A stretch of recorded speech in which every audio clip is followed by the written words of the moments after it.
अगर DNA report accused person के खिलाफ आ जाए तो डिफेंस लॉयर सोचता है कि अब तो इसे बचाना मुश्किल है। जज ये सोचता है कि डीएनए रिपोर्ट अपने आप में कंक्लूसिव प्रूफ होती है, तो अब तो डीएनए रिपोर्ट एक्यूज के खिलाफ आ गई, तो इसका मतलब ये केस अब इस एक्यूज पर्सन के खिलाफ ही जाएगा। प्रोसिक्यूशन ये सोचता है कि हमने डीएनए रिपोर्ट को साबित कर दिया, तो अब ये मामला हमारी तरफ से पूरी तरह से साबित हो गया। क्या इस बात में कुछ सच्चाई है? सच्चाई तो है, लेकिन पूरी तरह से नहीं। कोई हारी हुई बाजी भी व्यक्ति जीत सकता है अगर उसे कानून की सही जानकारी है और टेक्निकली भी वो व्यक्ति अच्छा खासा साउंड है। अगर आप पहले से ही माइंड में बनाकर रखेंगे कि डीएनए रिपोर्ट आ गई और अब कुछ नहीं हो सकता, तो फिर मैं समझता हूं कि आपने ऑलरेडी अपने हथियार डाल दिए। यानी आपने उस एनालिसिस या डिटेल साइंटिफिक जो पहलू थे उनको देखने की कोशिश ही नहीं की। और सुप्रीम कोर्ट के कुछ जजमेंट्स ऐसे हैं जो ये कहते हैं कि अगर डीएनए रिपोर्ट्स में प्रोसीजरल लैप्स हों तो भी एक्यूज पर्सन को एक्विटल किया जा सकता है। यानी कि डीएनए रिपोर्ट को भी हम चैलेंज कर सकेंगे, लेकिन उसके लिए कुछ आधार हैं, और अगर वो आधार हमने साबित कर दिए तो हम कोर्ट में अच्छे रिलीफ ले सकते हैं। तो दोस्तों, मैं हूं राकेश कपूर। आज हम लोग बात करेंगे डीएनए की रिपोर्ट्स पर और सुप्रीम कोर्ट के कुछ जजमेंट को भी यहाँ डिस्कस करने वाले हैं, जिसमें ऑनरेबल सुप्रीम कोर्ट ने कुछ गाइडलाइंस जारी की हैं कि डीएनए की रिपोर्ट्स के रिलेशन में क्या क्या पहलू जो हैं जब हम उसकी रिपोर्ट्स को एनालाइज करेंगे वो हमको ध्यान में रखना चाहिए। तो चलिए स्टार्ट करते हैं फैक्ट्स एंड फिगर्स के साथ। जो जजमेंट है उसमें जो गाइडलाइंस दी गई हैं उसको डिस्कस करते हैं और उसके आधार के ऊपर एनालाइज करेंगे कि क्या अगर कोई डीएनए रिपोर्ट हमारे खिलाफ आ भी गई हो as a lawyer, as a client, तो उसमें से हम कैसे अपने केस को बेहतर तरीके से कंटेस्ट कर सकते हैं ताकि न्याय करने में मदद मिल सके। तो चलिए स्टार्ट करते हैं। डीएनए के एविडेंस को डील करने के लिए ऑनरेबल सुप्रीम कोर्ट ने कुछ गाइडलाइंस जारी की हैं। सबसे पहले इन गाइडलाइंस को ही देख लेते हैं, क्योंकि इससे ही पता चलेगा कि हमें इस डीएनए के रिपोर्ट्स यानी कि डीएनए के एविडेंस के साथ किस तरह से डील करना है और किस तरह से हमें कमियां को पकड़ना है। अगर हम वैसे कोई भी कमी सामने रखेंगे तो हो सकता है कि कोर्ट हमारी बात ना माने, लेकिन अगर कोई गाइडलाइंस सुप्रीम कोर्ट ने ही जारी की होगी तो उसको तो कोर्ट मानेगी ही। तो फिर हम उसी का आधार बनाएंगे और वहीं से इस मैटर को क्रैक करने की कोशिश करेंगे। तो चलिए इसे कैसे डील करना है इसी सुप्रीम कोर्ट के जजमेंट की मदद से थोड़ा समझ लेते हैं कि सुप्रीम कोर्ट ने यहाँ पर क्या बोला है। केस का नाम है कैटाविल्लई यानी कि देवाकर वर्सेस स्टेट ऑफ तमिलनाडु। ये 15 जुलाई 2025 का मामला है, ऑनरेबल सुप्रीम कोर्ट का मामला है। तो चलिए जरा देखते हैं यहाँ पर हुआ क्या। सुप्रीम कोर्ट ने कुछ गाइडलाइंस जारी की हैं और ये जो गाइडलाइंस हैं ये अलग अलग पॉइंट्स पर जारी की हैं। जैसे कि आप स्क्रीन पर देख पा रहे हैं, सबसे पहला पॉइंट है वो है कलेक्शन एंड डॉक्यूमेंटेशन का। यानी कि अगर कोई भी क्राइम सीन है, जैसे मर्डर का कोई क्राइम सीन है या कहीं पर कोई मारपीट हुई है, वहाँ खून पड़ा हुआ है, कोई रेप का मामला है, कोई सेक्सुअल ऑफेंस है, वहाँ पर कोई सीमेन पड़ा हुआ है, कोई हेयर्स के सैंपल्स हैं, कुछ क्लिप्स हैं, या कोई और मटेरियल वहाँ पर पड़े, अंडरगारमेंट्स वगैरह पड़े हैं, उन पर कुछ सेमेन वगैरह मौजूद है, या कोई वजाइनल स्वैब कुछ सैंपल वगैरह मेडिकल एविडेंस में कलेक्ट किया है और उसको बाद में एफएसएल में डीएनए रिपोर्टिंग के लिए भेजा गया, एनालिसिस के लिए भेजा गया। इसी तरह से क्राइम सीन पर कोई ब्लड पड़ा था, मिट्टी खून आलूदा था या सादा खून था, वहाँ पर कुछ और कपड़े पड़े थे, या किसी तरह का और भी डीएनए सैंपल अगर लिया गया है, चाहे वो हेयर से लिया जाए, वो नाखून से लिया जाए, कहीं और से लिया जाए, ब्लड से लिया जाए, बोन्स में से लिया जाए, उनको भी भेजा जा सकता है। तो जब ये सैंपलिंग होती है, ये सैंपल कलेक्ट करते हैं, तो वहाँ पर सुप्रीम कोर्ट क्या कहता है कि वो कैसे होना चाहिए। तो ध्यान से देखिए स्क्रीन पर ये किस तरह से होना चाहिए और सुप्रीम कोर्ट क्या कहता है। वो कहते हैं सबसे पहला, जो डीएनए सैंपल हैं वो बहुत ही ड्यू केयर और कॉशन के साथ कलेक्ट होने चाहिए और उसकी प्रॉपर पैकेजिंग होनी चाहिए, सबसे पहला पॉइंट। फिर जो आप डॉक्यूमेंट रेडी करोगे उसमें एफआईआर का नंबर लिखोगे, उसमें तारीख लिखोगे, सेक्शन लिखोगे, कौन से धाराओं में कौन से लॉ के तहत मुकदमा दर्ज हुआ, इन्वेस्टिगेटिंग ऑफिसर इसमें जो भी पुलिस स्टेशन की डिटेल्स हैं वो भी मेंशन करेंगे और उसका सीरियल नंबर भी डालेंगे, कोई अपराध वगैरह जैसे मुकदमा अपराध संख्या वगैरह है, कोई सीरियल नंबर वगैरह है, वो सब भी वहाँ पर डालेंगे। ये सब चीज़ें चेक करनी होंगी आपको जब कभी भी आप सीडी वगैरह पढ़ोगे। दूसरा, ये जो डॉक्यूमेंट्स होते हैं, इन पर जो मेडिकल प्रोफेशनल्स जो वहाँ पर मौजूद थे, जिनकी उपस्थिति में ये सैंपल लिए गए या उन्होंने सैंपल लिए, उनके सिग्नेचर और उनके डेजिग्नेशन उन डॉक्यूमेंट्स पर मौजूद होने चाहिए। और इसके अलावा वो इंडिपेंडेंट विटनेसेस जिनके सामने ये सारे सैंपल ड्रॉ किए गए थे, उनके भी सिग्नेचर मौके पर मौजूद होने चाहिए।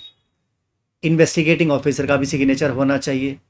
इसके अलावा यहाँ पर एक बड़ी इंपॉर्टेंट बात है कि कभी कभी ऐसा भी होता है कि इंडिपेंडेंट विटनेसेस मौजूद नहीं होते, और आप एज अ लॉयर ये अब कोर्ट में आर्गू करना स्टार्ट कर दो, अरे साहब इसमें तो इंडिपेंडेंट विटनेस तो नहीं थे, इसका मतलब जितना भी रिकवरी किया, कलेक्शन किया, सब बेकार है। नहीं, ऐसा नहीं है। सुप्रीम कोर्ट ये कहता है कि अगर मान लो इंडिपेंडेंट विटनेसेस नहीं थी, उससे डीएनए के एविडेंसेस कहीं पर भी कॉम्प्रोमाइज नहीं होते, लेकिन अगर आपको वो विटनेसेस नहीं मिले तो उसका रीजन बता दीजिए, क्यों नहीं मिले, कारण क्या था, और वो कारण आप जेन्युइन है या डिस्प्यूटेड है, वो आप क्रॉस एग्जामिनेशन में आप निकाल सकते हैं। ठीक है, चलिए अब आगे आते हैं। दूसरी बात जो यहां देखने वाली है, आपने सैंपल तो कलेक्ट कर लिया, अब इस सैंपल को आप ट्रांसपोर्ट करके भेजोगे। उसे भेजने का कोई टाइमलाइन भी होता होगा कि ये सैंपल कितने समय में भेजना है, कहाँ भेजना है। तो यहां पर वो कहते हैं ट्रांसपोर्टेशन और टाइमलाइन के बारे में, जो कि गाइडलाइंस नंबर 2 है, कि इन्वेस्टिगेटिंग ऑफिसर की रिस्पॉन्सिबिलिटी है कि वो डीएनए सैंपल पुलिस स्टेशन से हॉस्पिटल या किसी भी एफएसएल लेबोरेटरी में भेजे, चाहे वो सेंट्रल फॉरेंसिक साइंस लेबोरेटरी है, चाहे वो स्टेट की फॉरेंसिक साइंस लेबोरेटरी है, वो वहां पर भेजे सैंपल को, जहां पर टेस्टिंग होनी है वहां पर भेजे। ये जिम्मेदारी इन्वेस्टिगेटिंग ऑफिसर की है। और वो कहते हैं सैंपल जो जाएगा फॉरेंसिक साइंस लेबोरेटरी में, ये 48 घंटे में वहां पर पहुंच जाना चाहिए। Sample must reach the forensic science laboratory with in 48 hours of collection. जिस दिन कलेक्ट करोगे उसके 48 घंटे में वहां पहुंच जाना चाहिए। अगर नहीं पहुंचता तो ये प्रोसीजरल लैप्स है, तो इसके आधार पर भी वो डीएनए रिपोर्ट पर फिर विश्वास नहीं करा जा सकता। सुप्रीम कोर्ट ने ही दिए है ना गाइडलाइंस, डिस्क्रिशनरी तो है नहीं, मैंडेटरी है। अब आगे देखिए, क्योंकि लिखा है सैंपल मस्ट रीच, जरूरी है सैंपल पहुंचे 48 घंटे में। कितने सारे केसेस में तो 48 घंटे में सैंपल पड़ा रहता है, थाने में भी पड़ा रहता है, इन्वेस्टिगेटिव एजेंसीज के अपने ही पोजीशन में पड़ा रहता है, नहीं भेजते हो। तो ये बड़ा ही सीरियस प्रोसीजरल लैप है। अब देखो वो कहते हैं मान लो अगर कोई डिले हो भी गई हो, मान लो हो गई 48 घंटे से ऊपर हो गया, तो फिर क्या करें, ना माने उसे, सही गलत मान लें। तो सुप्रीम कोर्ट कहता है अगर डिले हो रही है तो भैया फिर उसे जस्टिफाई करो, केस डायरी में इसका जस्टिफिकेशन दो। हालांकि वो कहते हैं जितना भी प्रोसेस है ये रिक्वायर करता है कि आप सैंपल उसकी नेचर के हिसाब से मेंटेन करोगे, और जो जो उसको सैंपल को प्रिजर्व करने की जो रिक्वायरमेंट है उसे फुलफिल करोगे। मान लो कोई ऐसा सैंपल है जिसको किसी कोल्ड चेन में मेंटेन करने की जरूरत है, या कोई ऐसा सैंपल है जिसे नाइट्रोजन लिक्विड नाइट्रोजन में ही डालना है, और आपने उसे लिक्विड नाइट्रोजन में नहीं डाला, तो फिर क्या होगा, तो फिर वो सैंपल कंटामिनेट हो सकता है। जब सैंपल ही कंटामिनेट हो गया तो उसका रिजल्ट अपने आप में कैसे सही होगा। अगर कोई आदमी ये सोचता है कि हाँ हाँ सैंपल ले लिया बस बस काफ़ी है और डीएनए की रिपोर्ट भी आ गई तो सब कुछ ठीक हो गया, नहीं, ऐसा नहीं है। कुछ प्रोसीजर्स लेट डाउन किए गए हैं, उसे मानना पड़ेगा, उसे फॉलो करना पड़ेगा। अब एक और गाइडलाइंस है, गाइडलाइन नंबर 3, और ये बात कर रहा है उसके स्टोरेज और हैंडलिंग के बारे में। मतलब अगर आपने कोई सैंपल ले भी लिया तो उसे कहाँ स्टोर कर रखोगे, कहाँ रखोगे, कहीं वहाँ चूहों के बीच में रख दोगे, कहीं ऐसी जगह पर रख दोगे बहुत बहुत गर्मी है वहां पर, और उसे किसी ठंडी जगह पर रखना चाहिए या रूम टेम्परेचर पर रखना चाहिए। आपने उठाकर बाहर ही रख दिया गर्मी में, 48 डिग्री का टेम्परेचर है और वहां पर आपने रख दिया, सैंपल कंटामिनेट हो गया, खराब हो गया, डिस्टर्ब हो गया। तो सैंपलिंग की स्टोरेज और हैंडलिंग। अब यहां पर कहते हैं during storage pending trial appeal, मतलब जब आप स्टोर कर रहे हो और स्टोरेज चाहे ट्रायल के दौरान, यानी मुकदमा भी चल रहा है नीचे निचली अदालत में, उस समय पर आपने स्टोरेज करके रखा हुआ है, या अपील के दौरान आपने इस मामले को स्टोर करके रखा हुआ है, तो उनका कहना है no DNA package shall be opened, altered और resealed without express authorization from the trial court. आप डीएनए के पैकेज को भैया ना तो खोलोगे, ना उसमें किसी तरह की अल्टरेशन तब्दीली करोगे, और ना ही उसे रीसील करोगे, जब तक कि आप न्यायालय से परमिशन नहीं ले लेते राइटिंग में। एक्सप्रेस ऑथराइजेशन लेना है आपको ट्रायल कोर्ट से, उसके बगैर छेड़छाड़ नहीं होगी। अगर हो गई तो प्रोसीजरल लैप्स हो गया। और वो कहते हैं such authorization require a statement from the qualified medical professional also. यानी अगर मजिस्ट्रेट भी अपनी, या कोर्ट उसमें अपनी ट्रायल कोर्ट किसी तरह की कोई अपनी सहमति दे रहे हैं, हाँ हाँ चलो आप खोल लो, लेकिन ऐसे नहीं होगा, उसमें भी एक मेडिकल प्रोफेशनल की एक स्टेटमेंट रिकॉर्ड होगी। वो इस बात को कंफर्म करेगा कि इसका एविडेंस के ऊपर किसी तरह का कोई प्रभाव नहीं पड़ेगा, इसको खोलने की वजह से, इसे रीसील करने से प्रॉपर इन्वेस्टिगेशन में इसका कोई प्रभाव नहीं पड़ने वाला, इसे खोल सकते हैं। अगर ऐसा स्टेटमेंट एक मेडिकल प्रोफेशनल का है और तब मजिस्ट्रेट ने उन्हें अलाउ किया है उसे खोलने के लिए, तभी खोला जाएगा, अदरवाइज वो खोला नहीं जाएगा। इसके बाद हमारे पास एक लास्ट गाइडलाइन है, गाइडलाइन नंबर 4, जो कि चेन ऑफ कस्टडी के बारे में बात करती है। मतलब जब कस्टडी मेंटेन होती है तो उसकी एक चेन होती है। जैसे मान लो पहले जिस पर्सन ने सैंपल कलेक्ट किया तो पोजीशन उसका था, कस्टडी उसकी थी, फिर उसने मान लो आईओ को दे दी तो कस्टडी आईओ के पास आ गई, फिर आईओ ने एफएसएल के पास भेजी, तो किसी अपने सिपाही के द्वारा, अपनी मैसेंजर के द्वारा, किसी पैरोकार के द्वारा भेजा होगा तो कस्टडी पैरोकार के पास आ गई, पैरोकार से एफएसएल के पास पहुंची, एफएसएल के पास से जिसने टेस्ट करना था उसके पास चली गई। तो जो चेन ऑफ कस्टडी है एक के बाद एक, इसके बारे में भी वो कहते हैं प्रॉपर प्रोसीजर फॉलो किया जाना चाहिए। अब वो कैसे होगा जरा ये समझते हैं। वो कहते हैं from collection to final disposition, यानी जिस समय पर आपने सैंपल कलेक्ट किया, सैंपल कलेक्ट होने से लेकर जब तक उस मुकदमे का एक्विटल या कन्विक्शन नहीं हो जाता, ध्यान से सुनो मैं क्या कह रहा हूं, जब आपने सैंपल कलेक्ट कर लिया उस समय से लेकर जब तक कन्विक्शन या एक्विटल नहीं हो जाता, तब तक के लिए उस सैंपल के बारे में क्या करना है। वो कहते हैं a chain of custody register must be maintain.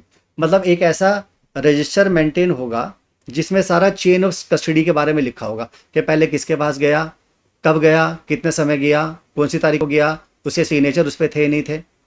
Documenting every moment of the evidence which counter signature and reason. जो जो रिसीव करेगा अपना काउंटर साइन करेगा, हर मूवमेंट के ऊपर आप सिग्नेचर्स करोगे और कारण बताओगे कि अब इसको हमने क्यों दिया, इसको क्यों दिया। The register must be appended to the trial court record. और ये जो रजिस्टर आपने बनाया है, इसको जो ट्रायल कोर्ट की फाइल होती है, जो रिकॉर्ड होती है, उस पर इसको आप प्लेस करोगे, मतलब वहां पर आप इसे सबमिट करोगे।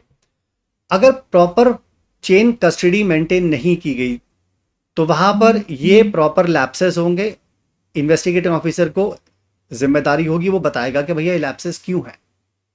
और directorate of general of police, director general of police को भी उन्होंने कहा, डायरेक्शन दी कि आप इसके सैंपलिंग के लिए फॉर्म वगैरह निर्धारित करो और इंश्योर करो कि इसका इम्प्लीमेंटेशन हर जिले यानी डिस्ट्रिक्ट लेवल पर हो। तो ये गाइडलाइंस अगर प्रॉपर तरीके से फॉलो नहीं हो रही तो फिर इस प्रोसीजरल लैप्स का फायदा लेकर उस एविडेंस जो कि डीएनए की एविडेंस है उसको कोर्ट में चैलेंज करा जा सकता है। तो तुम्हारे मन में अगर ये भ्रम है कि यार डीएनए की तो रिपोर्ट गलत आ गई, फेवर में नहीं आ रही है, एक्यूज पर्सन रेप के केसेस में अब इसका कुछ नहीं हो सकता, अब तो इसे कन्विक्शन होगा ही होगा।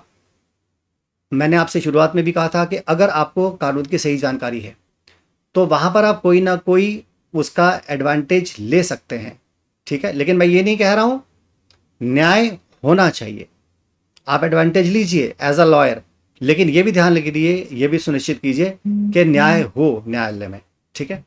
अब देखो, आपने इस केस को तो देख लिया जिसमें गाइडलाइंस दी गई हैं, क्या इसके अलावा कोई और भी केसेस हैं जहां पर प्रोसीजरल लैप्सेस की वजह से डीएनए की एविडेंस को रिजेक्ट कर दिया गया हो? वो कहते हैं हाँ, हमारे पास केसेस है। Number 1 Manoj versus state of MP, ये 2022 का केस है। दूसरा है Prakash Nishad versus state of Maharashtra, ये 2023 का है। राहुल वर्सेस स्टेट, ये 2022 का है, ठीक है। तो ये वो केसेस हैं जहां पर डीएनए एविडेंसेस को कोर्ट ने रिजेक्ट किया क्योंकि प्रोसीजरल लैप्सेस थे। दोस्तों, अगर आपने इस वीडियो से कुछ सीखा है तो प्लीज कमेंट बॉक्स में लिखिए I have learned a lot या लर्नड अ लॉट। और आपके ये कमेंट्स मेरे लिए इंस्पिरेशन की तरह से काम करते हैं, मुझे काफ़ी बूस्ट देते हैं। मेरे वीडियोस नॉर्मली डिटेल्ड होते हैं, मैं पूरा डिटेल एनालिसिस करके ही आपको जो नॉलेज होती है वो आपको प्रोवाइड करता हूँ। मैं उम्मीद कर रहा हूँ आपको ये वीडियो अच्छा लगा होगा। जल्दी आपके साथ मैं एक नए टॉपिक के साथ मुलाकात करूँगा। तो फिलहाल के लिए दोस्तों इजाज़त दीजिए। Thank you so much. जय हिंद। वंदे मातरम।